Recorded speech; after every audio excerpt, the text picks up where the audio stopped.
Bonjour à tous, ici Piero San Giorgio. Nous sommes quelques jours après l'élection aux États-Unis de Donald Trump à la présidence, et donc un mois et demi, 2 mois avant sa prise de fonction. Et je souhaitais vous attirer votre attention sur le concept d'imprévu dans l'histoire. L'histoire, n'en déplaise aux complotistes rabides, est pleine de complots certes, mais pleine d'imprévus. C'est-à-dire que tout le monde complote pour avoir ses objectifs, pour voir ses objectifs être atteints. Que ces objectifs soient bons pour lui ou bons aussi pour la collectivité, tout le monde œuvre, et donc dans ce sens, lorsqu'il s'allie avec d'autres personnes, avec des groupes, des communautés, des partisans, et qu'il travaille plus ou moins dans l'ombre ou plus ou moins dans la lumière, on peut dire que c'est un complot. Euh, Après tout, des complots ont existé de manière évidente, comme par exemple, savez-vous que pendant la Deuxième Guerre mondiale, et même juste avant, les États-Unis ont comploté et ont mis plus de 1 million de personnes dans le secret pour réaliser, totalement en secret, et donc ce million de personnes qui ont travaillé à l'aboutissement de ce projet n'étaient pas au courant de ce qui se passait. Seule une poignée de personnes comprenaient et avaient des vues sur les tenants et les aboutissants de ce projet. Ce projet, qui est le projet Manhattan, a abouti à la surprise du monde, à l'utilisation de 2 bombes atomiques sur le Japon en 1945, respectivement, Hiroshima et Nagasaki, le 6 et le 9 août 1945. Donc, voilà l'exemple d'un complot qui existe. Donc, il y en a plein. Cela dit, l'imprévu dans l'histoire arrive. Par exemple, nous connaissons tous, quoique vu l'état de l'éducation de nos enfants aujourd'hui, je doute que les plus jeunes d'entre vous sachent même de quoi il s'agisse, mais nous sommes tous au courant, par exemple, d'un événement imprévu qui est celui de Gavlo Princip qui, en juillet 1914, ou était-ce le 28 juin 1914, tout d'un coup j'ai un flou, par hasard, souhaite assassiner l'archiduc d'Autriche qui visitait la ville de Sarajevo dans la Bosnie-Herzégovine récemment annexée par l'Empire austro-hongrois. Ce suprémaciste serbe, partisan de la Grande Serbie, rate l'archiduc là où il voulait le tuer. Déprimé, dépité plutôt par cet échec, il va prendre un café, ou probablement une eau de vie forte, connaissant nos amis serbes, et que j'aime beaucoup.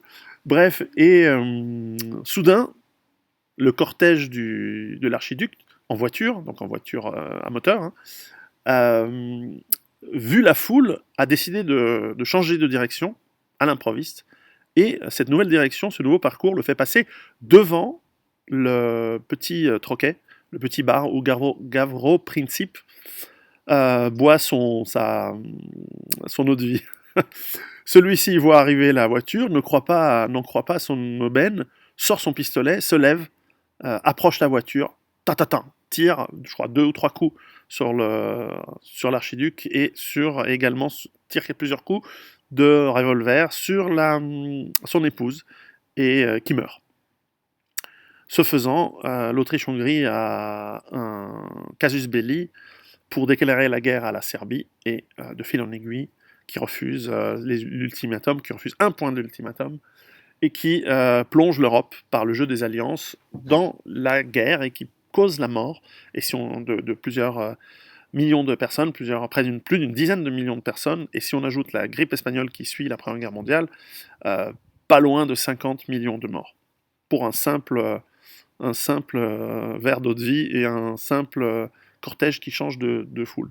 Tout ça pour dire que, voilà, alors certainement la Première Guerre mondiale serait arrivée quoi qu'il arrive, mais d'une autre manière certainement, et une autre manière aurait pu être très différente. Vous savez, j'aime bien écrire. J'ai écrit beaucoup de fiction que je ne publie pas parce que je ne me sens pas à l'aise avec des écrits qui ne sont pas qui ne sont pas vraiment utiles, et puis surtout je ne suis pas sûr de mon talent d'écrivain de fiction, alors que j'ai un petit peu plus de confiance en moi pour mes écrits, on va dire techniques. Et une des nouvelles que j'ai écrites, j'en ai plusieurs qui se passent pendant la Première Guerre mondiale, mais par exemple, c'est celui où, justement en 1914, le Kaiser est présenté face à la...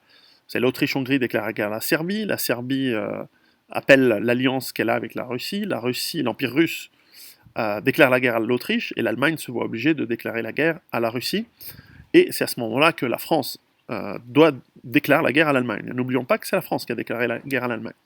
Dans les deux guerres d'ailleurs. Dans les trois guerres en fait, en 1970 aussi. Il s'était fait avoir par Bismarck. Bref. Lorsque donc en ce fin juillet de 1914, le quartier général allemand demande l'autorisation à l'empereur, au Kaiser allemand, Guillaume II, de signer les ordres et de déclencher en fait les opérations telles que les plans de guerre le prévoyaient. Celui-ci demande, les plans de guerre sont toujours ceux que l'on a prévus, c'est-à-dire le plan Schlieffen modifié, qui est une attaque rapide à travers la Belgique sur la France, afin de rapidement mettre hors jeu la France, pour ensuite focaliser. Donc l'Allemagne à cette époque-là avait 8 armées, et elle en avait 7 face à la France et une seule face à la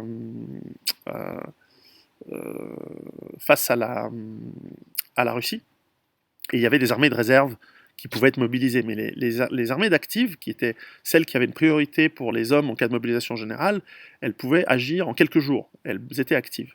Et donc ce plan destinait ces armées essentiellement à tenir la région Alsace-Lorraine, et donc là il y avait en tout cas 3 armées, et puis 3 autres armées qui allaient passer à l'offensive à travers la Belgique, et les Ardennes et le Luxembourg.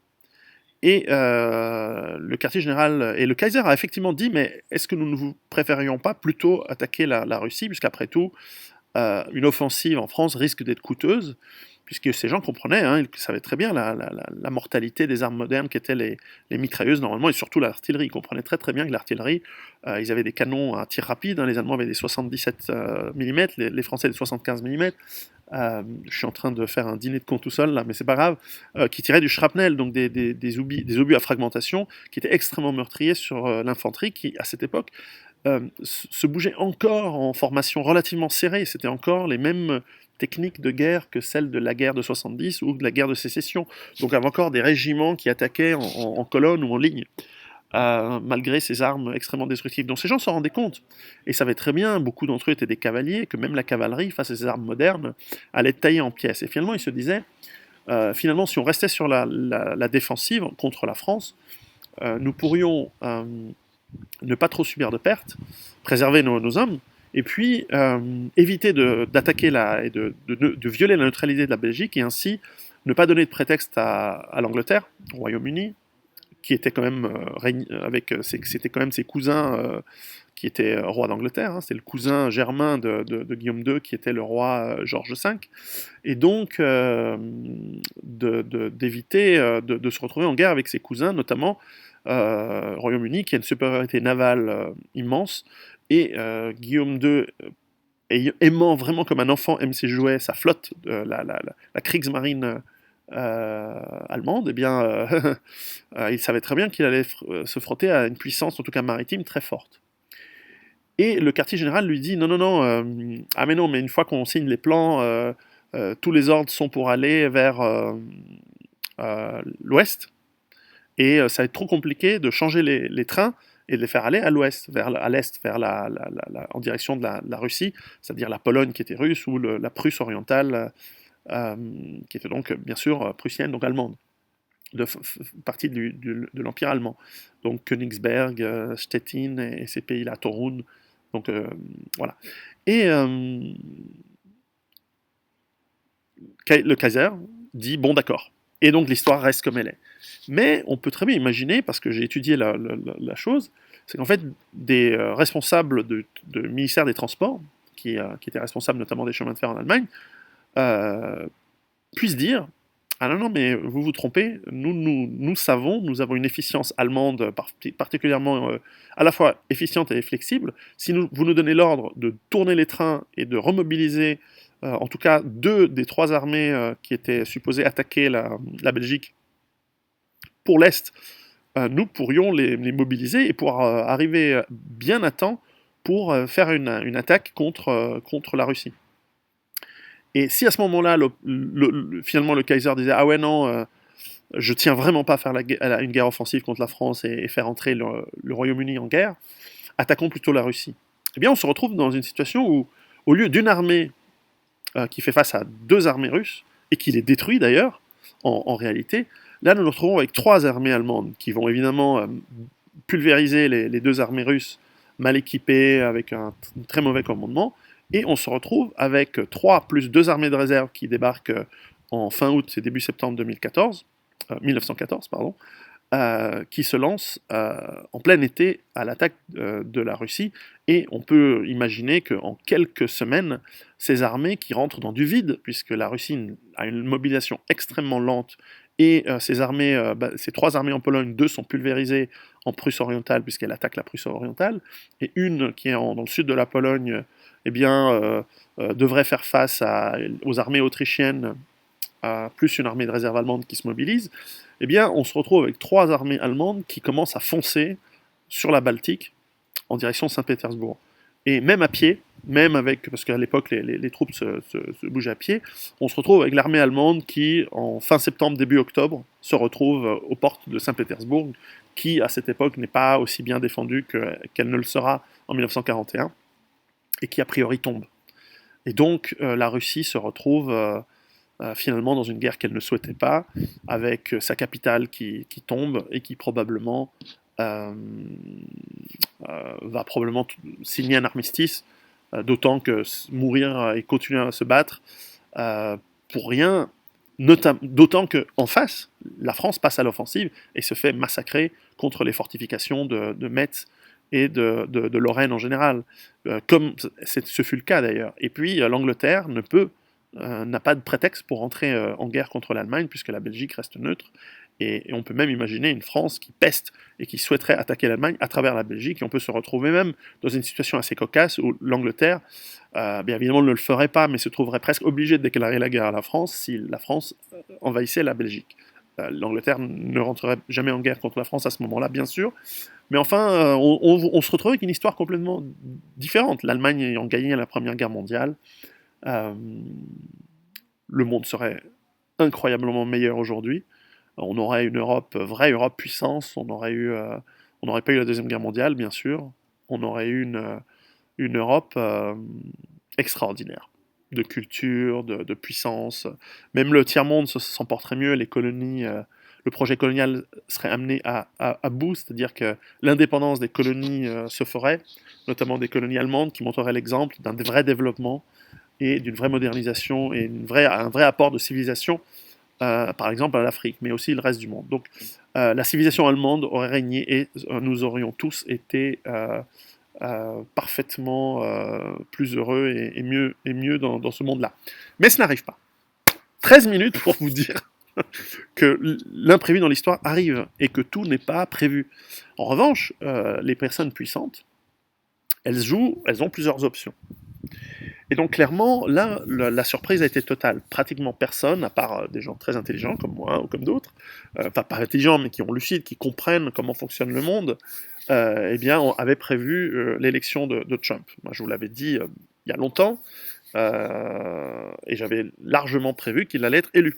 Que ça allait être difficile qu'il allait être élu, si bien sûr il n'était pas assassiné. Il n'a pas été assassiné, et il a été élu. Et donc, bien sûr, ceci va changer la donne. Alors, parfois on me dit non, mais s'il est élu, c'est que les maîtres du monde l'ont décidé. Mais non, couillon, t'as rien compris. Il ne maîtrise pas tout, loin de là. Relisez l'article que j'ai écrit, qui est sur mon Facebook, sur qui dirige le monde. Vous verrez bien que c'est plus une idéologie que des gens capuchonnés qui se réunissent dans des caves. Il y a des réunions, bien sûr, entre des gens puissants qui se coordonnent, qui sont d'ailleurs souvent en conflit les uns avec les autres, mais qui avancent, pas du tout masqués d'ailleurs, et qui ont des plans, certes, parfois contradictoires, parfois en conflit, mais qui avancent, mais parfois ces plans sont contrecarrés, parce qu'il y a l'imprévu. Et l'élection de Trump est un imprévu, comme le Brexit a été un imprévu. Brexit, je ne l'avais pas vu venir. Hein. Je pensais vraiment qu'ils allaient tricher à tel point que ça n'allait pas fonctionner. Et donc, est-ce que c'est un désastre pour l'oligarchie? En partie parce que là, ils viennent de perdre un de leurs bras armés qui sont les médias.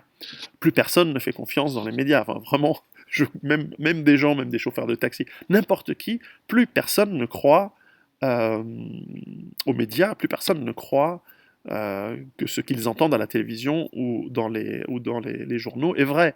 Alors quand je dis plus personne, c'est 50% de la population. Il y a toujours une moitié de la population qui est abrutie, qui vote à gauche. On peut rien faire pour eux, ils vont mourir. De toute façon, ils se reproduisent pas, donc de toute façon, ils seront plus là dans une génération, donc c'est très bien, quoi qu'il arrive. Donc ce changement de donne, en tout cas, nous donne 2 à 4 ans où les États-Unis vont pouvoir être probablement, alors c'est pas sûr, hein, on peut toujours imaginer que Trump, lorsqu'il va choisir son cabinet, n'oublions pas que ce n'est que l'exécutif, hein, ce n'est pas le législatif, eh bien, va choisir des personnes qui vont être dans le système. Alors ça, on ne peut pas vraiment le savoir aujourd'hui. Pour l'instant, il est en train de faire le grand écart. Il semble nommer des gens qui sont à la fois des bons, des gens qui sont vraiment anti-système, mais aussi des gens qui sont dans le système. Je pense que c'est inévitable. Il va devoir avancer en tâtonnant comme un bon businessman qui arrive dans une société qu'il ne connaît pas. Et certainement, d'ailleurs, il va gérer les États-Unis comme on gère une entreprise. Il n'y a pas de raison, c'est la seule chose qu'il sait faire, c'est gérer des grandes entreprises, donc gérer des gens, du personnel. Donc attendez-vous à une réduction des dépenses et des coûts de fonctionnement du gouvernement américain, ce qui est très très bien. Attendez-vous à 2 ou 3 mesures extrêmement spectaculaires, parce qu'un chef d'entreprise ne va pas... Vous savez, c'est pas des gens qui ont fait l'ENA, hein, c'est pas des losers. Ici, c'est vraiment des bons, hein, des gens qui, quand tu gères une entreprise aux États-Unis, tu vas pas par 4 chemins, tu prends des mesures radicales. Donc oui, je pense qu'il va expulser des millions d'illégaux. C'est très bien, on devrait faire pareil en Europe. Il va remettre en cause pas mal de lois. Dans un de ses programmes, c'est de dire pour chaque nouvelle loi, il faut en enlever 2. Et c'est tout à fait juste, donc simplifier la bureaucratie, réduire les impôts, je pense qu'il va réduire les impôts pour les classes moyennes, hein. Je pense qu'il va réduire aussi les allocations et tout cet état-providence de merde qui détruit les gens et qui les maintient dans la pauvreté. Je pense qu'on va avoir des annonces extrêmement rapides, extrêmement puissantes et très rapidement. Mais bien sûr, il faut rester vigilant. Et en fait, voilà, je voulais... Alors, vous allez me dire aussi, mais pourquoi le titre de cette vidéo contient Gwyneth Paltrow? Alors, quand je parle de l'histoire, c'est que... et vous allez voir en quoi c'est très important pour nous autres qui nous préparons à des événements difficiles, ou à la perte de la normalité. Je me souviens dans les années 90, début des années 90, je crois avoir vu un film qui s'appelait Sliding Doors, c'est un film, je crois, anglais, qui se passait en tout cas à Londres, où la jeune actrice Gwyneth Paltrow, très jolie mais très mauvaise actrice, avait une vie qui basculait à un moment simplement parce qu'elle ratait son métro. La porte se ferme, elle rate son métro. Et le film se scinde en deux, c'est-à-dire dans une histoire, elle arrive à attraper son métro. Je vous le mets la bande-annonce. Have you ever wondered what might have been? Would things be different if you caught the train instead of missing it? How much would your life change if you were 10 minutes early? No! Instead of 10 minutes late? Helen? If I had just caught that train, I'd have been home ages ago. You don't want to go wondering about things like that. Now, Helen's life is about to go down 2 different tracks. Voilà, donc dans un cas, elle réussit à prendre le métro, arrive chez elle, son mec la trompe, elle se casse, elle vient de se faire virer, sa vie est un désastre, et puis il se passe quelque chose qui fait que... je ne veux pas vous raconter le film. Dans un deuxième cas, elle rate son métro, donc arrive en retard, ne chope pas son copain avec une pouffe, et sa vie prend un autre... et il se passe quelque chose, etc. Et on ne sait pas finalement quelle vie est la meilleure. Tout ça pour dire que autant nous maîtrisons énormément de nos choix Moi, je ne crois pas du tout dans la destinée, je ne crois pas dans Mektoub, toutes ces conneries. C'est sympa de le dire, c'est rigolo, mais il n'y a rien qui est prédestiné. Nous sommes maîtres, dans une certaine mesure, de nos actions. En tout cas, nous pouvons décider, parce qu'en fait, lorsque nous croyons décider, il y a toute une biologie qui fait que on décide comme on a décidé et pas autrement. Je veux dire, Matrix, d'ailleurs, joue avec ce jeu-là. Mais il y a aussi un vrai non-déterminisme. Nous sommes maîtres de nos décisions, nous avons un libre arbitre. Et donc ce film montre que malgré les hasards, nous avons le choix de notre destinée. Et que chaque fois qu'il se passe quelque chose dans notre vie, nous avons le pouvoir de décider. C'est pour ça que les votes comptent, c'est pour ça que vous devez aller voter. Putain, ceux qui disent « Non, il faut voter blanc parce que voter, ça fait jouer le système », t'es con, t'as rien compris, t'es vraiment trop stupide. Parce que même si le système perdure, tu lances un message et puis petit à petit, tu peux le faire dérailler ou tu peux le forcer à avoir des coûts tellement élevés qu'il s'effondre ou qu'il se plante ou qu'il est obligé de changer. Ouais, mais c'est pas ça le sujet. Le sujet, c'est que l'imprévu, donc, fonctionne pour des grands événements historiques, les grandes guerres, et avec beaucoup de chance parfois. Hein, encore une fois, Gavro Principe qui a de la chance de son point de vue, mais qui a pas de chance, mais c'est pas de chance pour les dizaines de milliers de morts envoyés se battre pour la finance dans la guerre 14-18. Enfin, au début, ils sont partis pour les rois et leurs nations, mais en fait, c'est très vite devenu une guerre pour la finance. Mais ça peut aussi être, à plus petite échelle, notre choix dans notre vie. Alors, certainement, moi j'ai fait ce que j'ai pu pour influencer peut-être une dizaine de personnes autour de moi, donc ça change pas grand-chose, mais d'autres, comme Milo Yiannopoulos ou Stéphane Molyneux ou Alex Jones ou plein d'autres, ont réussi à influencer des millions de personnes de voter Trump. Donc, nous avons, en tant qu'individu, le choix d'influencer, de faire pencher la balance d'un côté ou de l'autre. Mais, a priori, nous ne pesons individuellement que peu de choses. Et si demain Trump se fait assassiner et que finalement on remet un gouvernement rempli de néoconservateurs qui sont des deux côtés, hein, et que l'on repart sur des politiques habituelles des États-Unis, eh bien nous sommes de nouveau dans des risques de guerre. En tout cas, voilà. En revanche, je pense que le système, les oligarques, l'establishment, va se retourner, c'est-à-dire ils vont comprendre que bon, ok, Trump est au pouvoir, merde, on peut pas faire ce qu'on voulait, mais on va quand même faire ce qu'on veut parce qu'on est quand même puissant et on va tirer notre épingle du jeu parce que au fond, on a des placements dans tous les sens. Alors certaines industries vont aller moins bien, d'autres vont aller mieux. Alors l'armement ira probablement un peu moins bien sous sa présidence. Encore que, faut voir, parce qu'il est capable de remoderniser en la rendant plus efficace et moins coûteuse et moins bureaucratique, enfin de rendre les forces armées américaines dans ce sens-là. Mais on peut très bien aussi imaginer que, eh bien, que la finance, visiblement, se dise, bon, bah tant pis, de toute façon, on va lui expliquer que si on continue pas sur la voie sans issue qu'est la nôtre, c'est la catastrophe. Et on peut imaginer que Trump se dise, bon, je vais d'abord sauver le peuple américain, et puis tant pis pour la finance, on va tenir encore 2 ans comme ça, et on fera une réforme plus tard. On ne sait pas, on n'est pas dans leur tête, on n'a aucune idée. Et donc, le choix qui est le nôtre ne peut être que de se préparer à pas tous les scénarios possibles, mais les scénarios les plus probables. Par exemple, ces 18 derniers mois, un scénario qui était devenu probable était la guerre nucléaire. Et c'est bien sûr ce qui m'a motivé à écrire NRBC, pour ne serait-ce qu'apprendre et transmettre ce que j'ai appris à l'aide de mon co-auteur Chris Millennium, les informations, les données, tout ce qui était utile pour apprendre à me préparer. Et je l'ai fait, et je continue à me préparer également contre des problématiques nucléaires, radiologiques, biologiques, chimiques, bien que ce ne soit pas une grosse préparation, mais enfin voilà, j'ai compris le minimum que je pouvais faire, grâce à ce que vous trouverez dans ce livre si vous le lisez, à tout ce qu'il faut pour avoir un minimum de préparation dans ce sens-là. Maintenant que Trump est au pouvoir, a priori il n'y aura pas de guerre nucléaire. En tout cas pendant 2 ou 4 ans.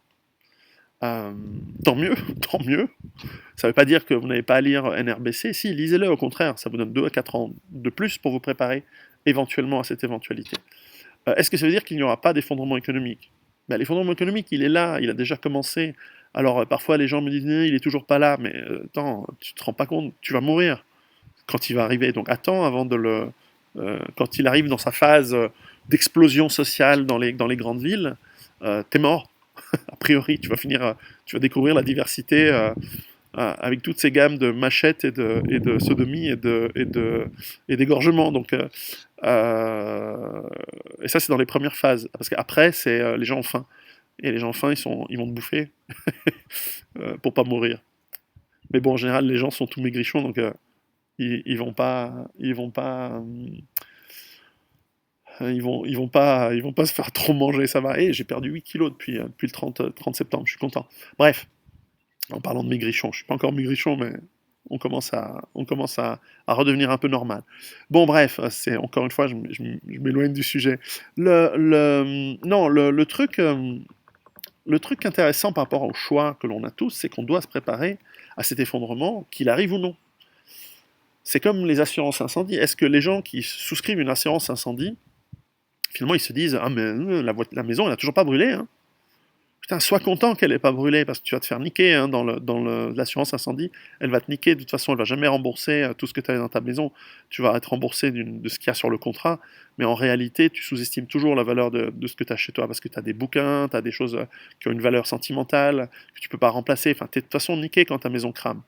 Et dans l'effondrement économique, franchement, celui qui se dit « Ah ouais, je me suis préparé, j'espère vraiment que l'effondrement, il arrive », alors, autre que des raisons philosophiques en disant, bah, finalement, l'effondrement, et ça je peux le comprendre, l'effondrement économique nous amènera tellement de morts et de destruction qu'il signifiera une sélection naturelle qui induit que seuls les bons, les préparés, les bons, les intelligents, les forts, les prévoyants s'en sortent et que ça fera du débarras de toutes les merdes qui sont en train de salir la race humaine et que tous ces gens disparaissent, tant mieux. Oui, je peux comprendre ce raisonnement, mais en même temps, ça veut peut-être dire que tes gosses, mes gosses, vont faire partie des morts, quoi. Parce que le virus, lui, il s'en fout, hein, que tu sois intelligent, préparé, pas préparé. Si tu te fais infecter, t'es infecté, quoi. Et ainsi de suite. Oui, le raisonnement. Et donc, le choix, il est toujours là. Il est toujours là de se préparer. Alors, moi, je crois que là, on vient de gagner 2 ou 4 ans dans notre effondrement. C'est-à-dire que, je l'ai dit dans la vidéo précédente, paradoxalement, je pense que l'effondrement, il va s'accélérer, ou il risque d'arriver plus tôt, mais moins grave. C'est-à-dire que la présidence Trump, à mon avis, c'est peut-être qu'il ne va pas le faire, mais je pense qu'il va crever l'abcès de 2-3 gros problèmes qui vont s'essouffler. Donc, typiquement, il va massacrer tout le côté...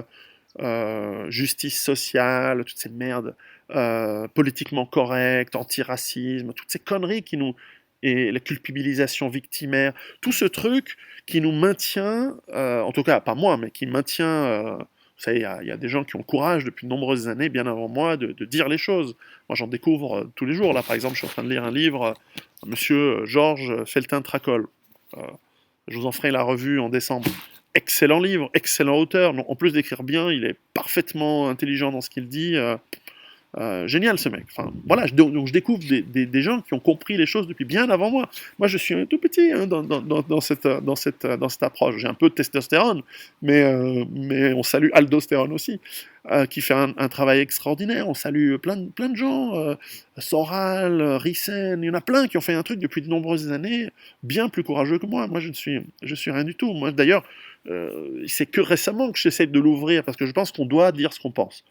Mais avant, j'essaie de me cantonner, voilà, préparez-vous, la survie, etc. Et je le ferai toujours. Mais la compréhension du contexte, et donc des événements qui font que ce contexte et ces événements historiques puissent changer, donc les stratégies de survie qu'on doit prendre, eh bien, elles varient. Et donc, il faut savoir être flexible. J'ai toujours dit, il faut être flexible. Donc, il ne faut pas se préparer à tous les événements possibles et imaginables. Il ne faut pas se préparer à un seul scénario, mais il faut avoir une bonne préparation assez flexible pour prévoir ce qui est le plus probable aujourd'hui. Et on commence par le plus probable. Rappelez-vous, je dis à tous mes clients lorsque je fais du conseil, le plus probable, c'est que ta maison crame. Donc, est-ce que tu as des systèmes anti-incendie, des extincteurs, etc. Le deuxième truc le plus probable, c'est que tu te fais tabasser dans la rue pour qu'on te pique ton portefeuille. Est-ce que tu sais te défendre personnellement, etc. Avant même d'imaginer l'effondrement économique, alors évidemment, dans les vidéos que je fais, surtout, et puis un petit peu dans les livres, eh bien, on on parle d'une préparation assez vaste, parce que je fais un travail, j'espère, pédagogique pour apprendre aux gens à avoir une préparation la plus large possible. Et il faut continuer cette préparation, parce que l'effondrement, d'abord, s'il arrive de manière moins grave, ça ne veut pas dire qu'il n'arrive pas très grave pour vous, parce qu'on peut très bien imaginer que les États-Unis, tout d'un coup, sont dans une phase peut-être de pré-guerre civile, alors que c'était peut-être pas obligé. Peut-être qu'on peut imaginer aujourd'hui que justement, si on assassine, si demain Trump se faisait assassiner, je pense que c'est une guerre civile qui démarre aux États-Unis. Je pense qu'on verrait l'armée et des milices à travers tous les États, on va dire rouges, donc républicains. Regardez la carte de qui a voté euh, républicain et qui a voté démocrate.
Vous voyez, tout ce qui est en bleu, c'est les grandes villes, où les gens ne sont pas armés, où les gens sont des lavettes. Et là où c'est rouge, c'est le peuple, enfin c'est le pays réel. Et l'armée, c'est essentiellement des gens du pays réel, parce que lorsque vous êtes un fils de quelqu'un d'assez friqué aux États-Unis, vous n'allez pas faire l'armée. Euh, et, donc, et donc là, vous avez le pays en armes, en guerre contre le pays qui a rien, qui a juste un peu d'argent, mais qui peut même pas s'acheter des mercenaires dans ces cas-là, puisque les mercenaires votent Trump, c'est des gens carrés, hein, c'est pas... Et puis il y a des choses au-delà desquelles l'argent n'a plus d'importance. Donc, non, non, moi je crois pas du tout dans l'invincibilité du système. Donc au contraire, le système il a intérêt à faire profil bas pendant quelques années, à essayer de cajoler les choses, à se montrer finalement pro-Trump. Ils sont capables de le faire, après tout, ils se comprennent, hein, ces gens-là. Trump n'est pas un mec du peuple, c'est un mec quand même d'une grande famille, qui a fait fortune, qui connaît tous les oligarques des États-Unis, en tout cas ceux qui sont officiels, enfin, connaît tous les gens riches, donc il va savoir négocier. Et puis il va pas non plus c'est pas un révolutionnaire bolchevico-cannibale, hein, il va quand même il va les ménager, c'est des gens qu'il connaît, c'est des amis. Donc c'est bon, on va pas, vous imaginez, c'est pas un trotskar euh, anthropophage. Ça va, ça reste un être humain normal, quoi. Et donc notre préparation doit continuer. Et nos choix de préparation, nos stratégies, elles doivent s'adapter. Alors pour certains, ça va être de se dire, ah ouf, on a 2 ou 4 ans, donc je stresse moins. Ça, c'est une bonne attitude, stresser moins. D'autres, je suis en pleine écriture de mon prochain bouquin sur la gestion de la peur et du stress.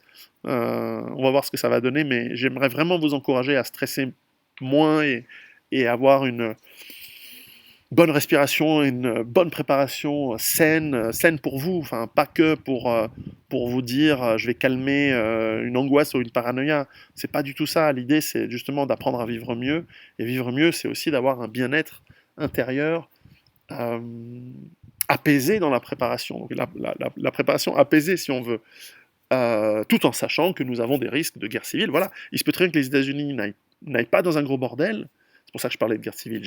Je me suis auto-dérouté mon fil de pensée. Mais il se peut très bien qu'une guerre civile. Je ferai une vidéo sur ce que j'entends par guerre civile en France. Mais on peut très bien imaginer une guerre civile en France, en Allemagne, en Angleterre, ou en disant des émeutes ethnico-raciales qui dérapent. On peut très bien imaginer ça. Euh, avec l'État qui perd le contrôle. Un peu le scénario de Guérilla d'Oberton ou de Demain les barbares de Frank Poupart. Excellent livre à lire.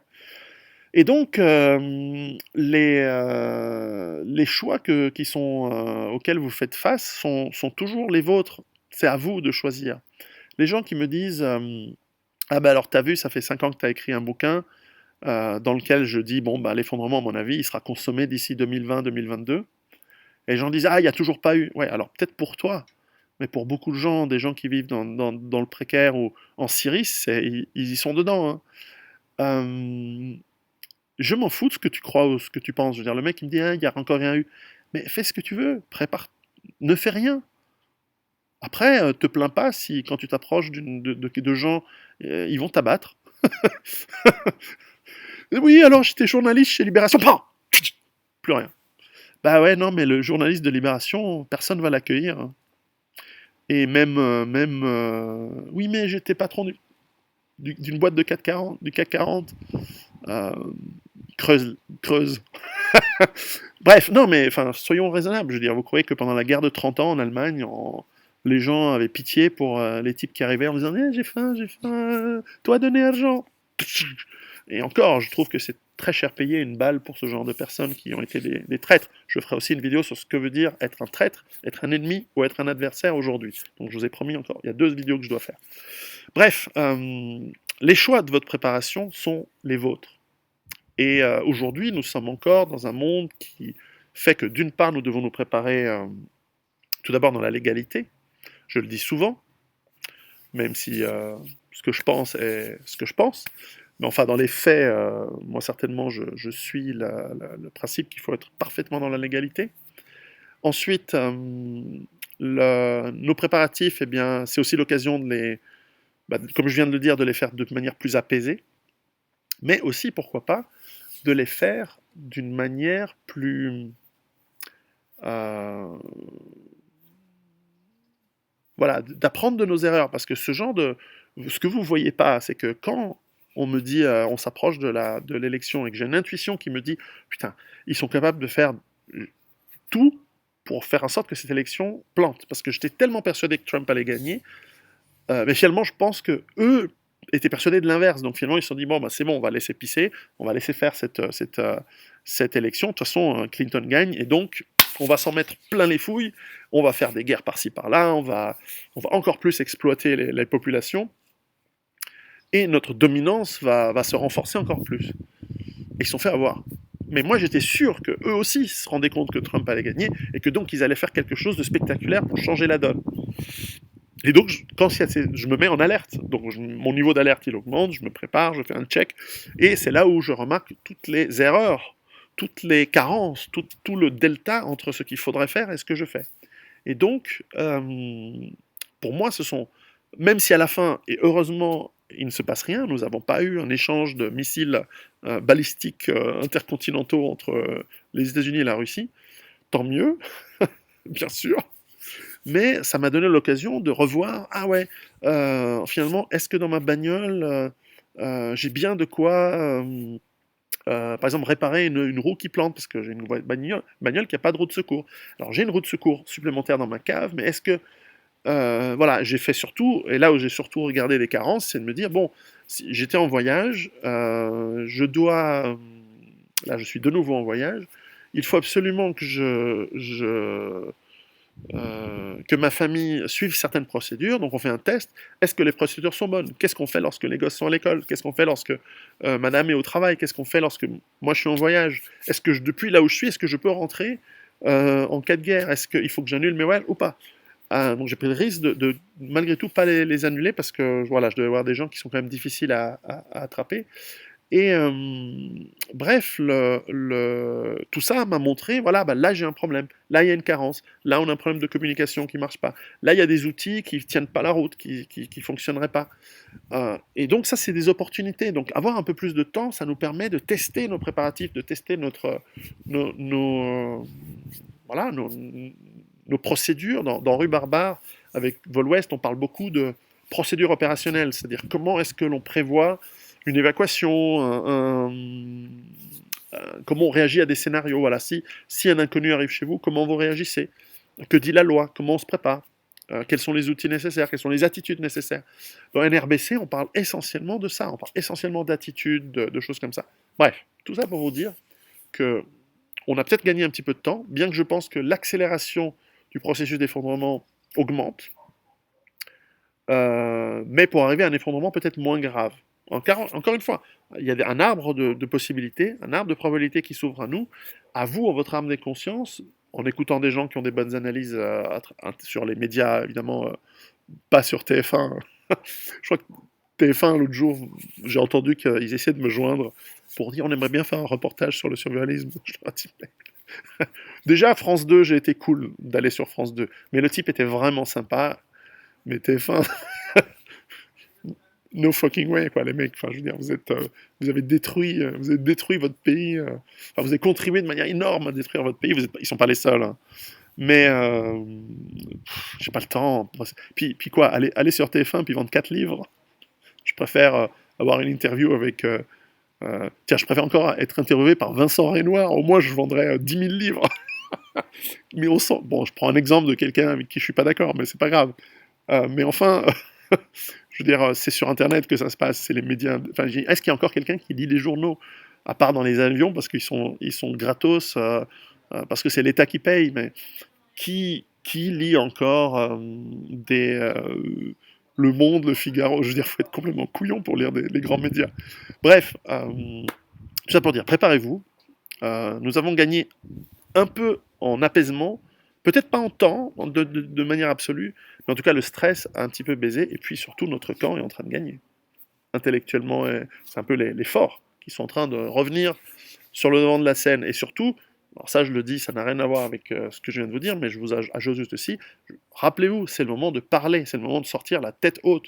Nous sommes les plus nombreux, nous sommes les plus forts, les gens qui réfléchissent comme des hommes, et les femmes qui réfléchissent comme des femmes, et pas comme des lavettes, ou comme des putes, ou des pétasses.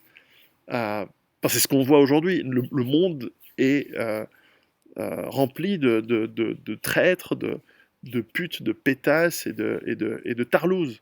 Alors que la majorité des gens, une fois qu'ils ont compris, une fois qu'ils se sortent, ils enlèvent leur télévision, ils enlèvent leur accoutumance à tous ces médias de merde, une fois qu'ils se sortent du politiquement correct, de toutes ces idéologies, l'antiracisme, la culpabilisation victimaire, etc., une fois qu'ils sont sortis de tout ça, ils redeviennent des hommes, ils redeviennent des femmes. À ce moment-là, il faut parler. Nous sommes le virus qui va sauver le monde, peut-être.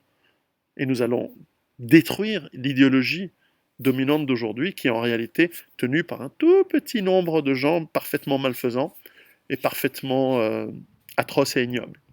Donc bien sûr, nous allons gagner. Qu'il y ait l'effondrement ou pas, nous allons reprendre la place qui est la nôtre, c'est-à-dire celle des aristocrates, celle des nobles, celle des meilleurs. Aristos étant en grec le meilleur. Nous sommes les meilleurs. C'est pour ça que la critique des sous-hommes, au sens nietzschéen du terme, pas au sens nazi, hein, au sens nietzschéen, je précise, au sens nietzschéen du terme, tous ces socialoïdes qui sont même pas au niveau de l'animal, nous allons prendre notre place qui est celle évidemment de hériter le monde. De toute façon, ça se fera, ils se reproduisent pas. Nous, oui. Reproduisez-vous et préparez-vous. Allez, à bientôt. Ciao.